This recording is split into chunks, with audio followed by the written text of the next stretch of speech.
Society में हम बहुत सारे इंपॉर्टेंट टॉपिक्स को टोटली अवॉइड या इग्नोर करते हैं, पर धीरे धीरे ये अवॉइडेंस, ये इग्नोरेंस एक्सेप्टेंस में बदलने लगती है, टोटली नॉर्मल लगने लगती है।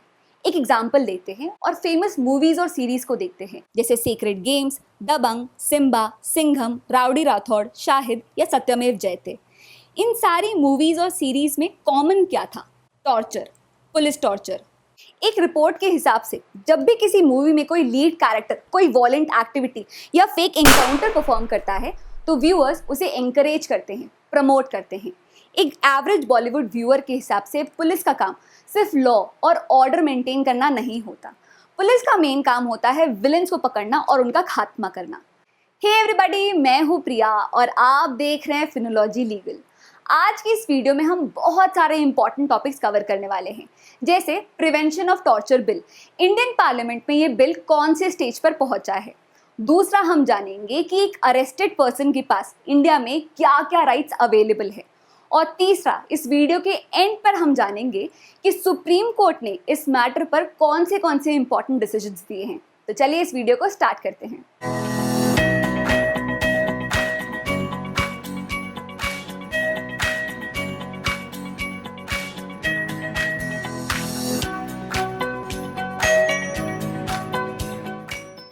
यूएस में जॉर्ज फ्लॉयड की डेथ के बाद और तमिलनाडु के साथनकुलम पुलिस स्टेशन में जयराज और फीनिक्स के कस्टोडियल डेथ ने बहुत सारे क्वेश्चंस, बहुत सारे कंसर्न्स रेज किए हैं। साथ ही में पुलिस के थर्ड डिग्री टॉर्चर के अराउंड भी एक नई डिबेट फिर से स्टार्ट हुई है। यूएस में जॉर्ज फ्लॉयड की डेथ के बाद जो भारी मात्रा में प्रोटेस्ट हुए, उसका रिजल्ट ये हुआ कि कांग्रेस ने एक पुलिस रिफॉर्म बिल पास करने की सोची है। साथ ही में एक नेशनल डाटाबेस मेंटेन करने की बात की जा रही है जो पुलिस मिसकंडक्ट को रजिस्टर करेगा। अब ये बिल लॉ बन पाता है कि नहीं, ये तो वक्त ही बताएगा। पर क्या आपको पता है कि इंडिया में भी ऐसे ही एक एंटी टॉर्चर बिल की बात की गई थी, आज नहीं, आज से 10 साल पहले, जो पार्लियामेंट में डिस्कस तो काफी बार हुआ पर आज तक पास नहीं हो पाया। देखिए, दुनिया में एंटी टॉर्चर पर लॉ बनाने की बात शुरू हुई थी यूनाइटेड नेशन से, UN convention against torture of 1975 से। अब इंडिया यूएन का मेंबर है, सिग्नेटरी है। तो देखिए, यूएन की किसी भी लॉ को अगर इंडिया में अप्लाई होना है तो हमारे पार्लियामेंट को उसके लिए एक लॉ बनाना होगा। तो यूएन कन्वेंशन अगेंस्ट टॉर्चर को लॉ बनाने के लिए लोकसभा में 2010 को प्रेजेंट किया गया था प्रिवेंशन ऑफ टॉर्चर बिल 2010। तो प्रिवेंशन ऑफ टॉर्चर बिल, इस बिल के अंदर अगर कोई भी पब्लिक सर्वेंट टॉर्चर कमिट करता है तो उसकी अगेंस्ट पनिशमेंट्स प्रिस्क्राइब की गई है।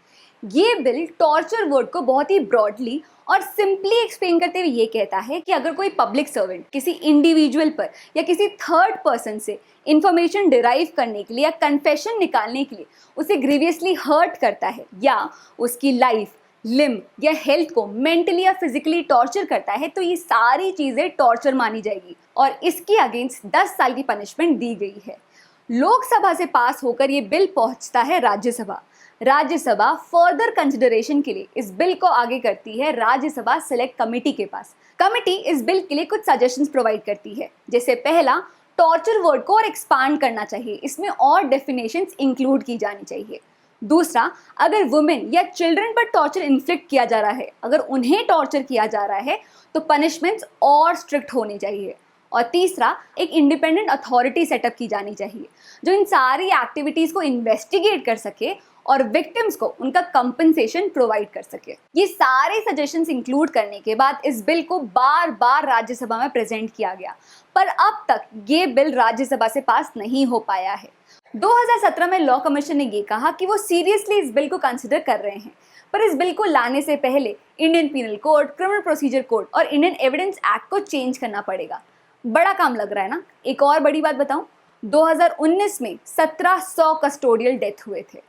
चलिए अब जानते हैं कि पुलिस टॉर्चर के अगेंस्ट और कस्टोडियल वायलेंस के अगेंस्ट सुप्रीम कोर्ट ने कौन से मेजर जजमेंट्स दिए हैं, और लास्ट जजमेंट पे हम ये जानेंगे कि वो कौन सी गाइडलाइंस है जो हर पुलिस ऑफिसर को अरेस्ट करते वक्त फॉलो करनी पड़ती है।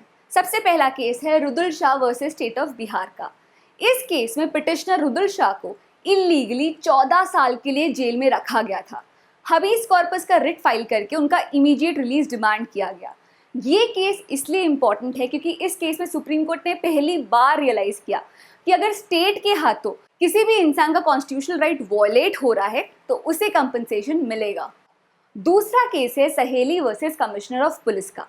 इस केस में पुलिस जमींदार के साथ मिलकर एक किराएदार माँ और उसके 9 साल के बच्चे के साथ मिसबिहेव करती है, जिस कारण 9 साल के बच्चे की मौत हो जाती है, जिसमें सुप्रीम कोर्ट उसकी माँ को 75,000 रुपीज़ का कंपनसेशन अवार्ड करते हैं।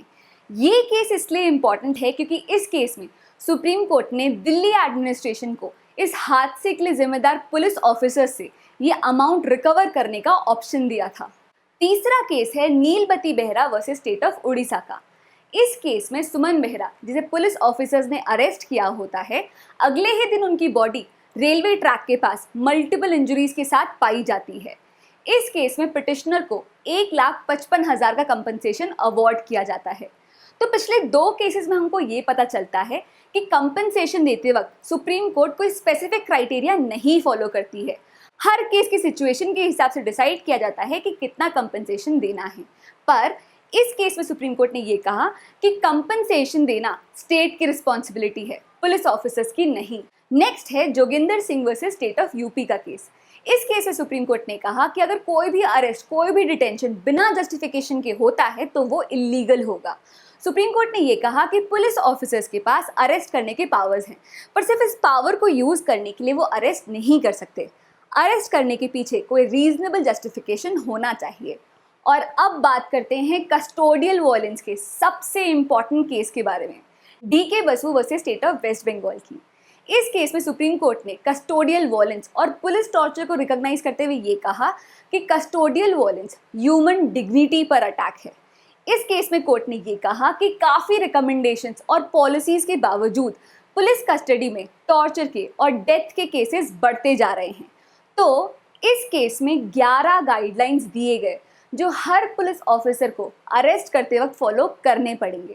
ये जो 11 गाइडलाइंस में जो राइट्स है, ये इंडिया में हर अरेस्टेड पर्सन को अवेलेबल है। चलिए क्विकली इन गाइडलाइंस को समझते हैं। तो क्या है ये गाइडलाइंस जो हर पुलिस ऑफिसर को अरेस्ट करते वक्त फॉलो करने ही पड़ेंगे?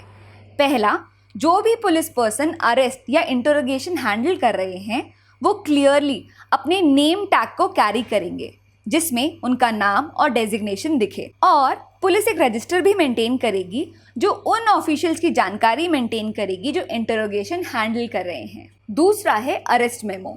जो पुलिस ऑफिसर्स अरेस्ट कर रहे हैं वो एक अरेस्ट मेमो मेंटेन करेंगे जिसमें अरेस्ट की सारी डिटेल्स हों, जैसे किसी एक विटनेस का signature, time, date and place of arrest. तीसरा है कि जिस पर्सन को कस्टडी में लिया गया है, अरेस्ट किया गया है, उसके किसी भी रिलेटिव या फ्रेंड को उसके अरेस्ट के बारे में इन्फॉर्म किया जाएगा और कहाँ डिटेन किया गया है ये बताएंगे। और एक ऑफिशियल डायरी में ये सारे रिकॉर्ड्स मेंटेन किए जाएंगे कि कौन ऑफिसर हैंडल कर रहा है, किसको इन्फॉर्म किया गया है, ये सारी चीज़ें। नेक्स्ट है इंस्पेक्शन मेमो। अरेस्ट करते वक्त अरेस्टी के बॉडी में मेजर या माइनर इंजरीज हैं, उन्हें नोट डाउन किया जाएगा। इंस्पेक्शन मेमो को पुलिस ऑफिसर और अरेस्टी दोनों साइन करेंगे और अरेस्टी को इसकी एक कॉपी दी जाएगी। इसके बाद आता है मेडिकल एग्जामिनेशन। अरेस्ट होने के हर 48 आवर्स में अरेस्टेड पर्सन का मेडिकल एग्जामिनेशन होगा। ये एक बार नहीं, हर 48 आवर्स में होगा। इसके बाद ये जो सारे डॉक्यूमेंट्स है, medical report, inspection memo, arrest memo, इन सारे डॉक्यूमेंट्स की कॉपीज मैजिस्ट्रेट को भेजी जाएगी उनके रिकॉर्ड के लिए। इसके बाद इंटरोगेशन के वक्त अरेस्टेड पर्सन अपने लॉयर से मिल सकता है।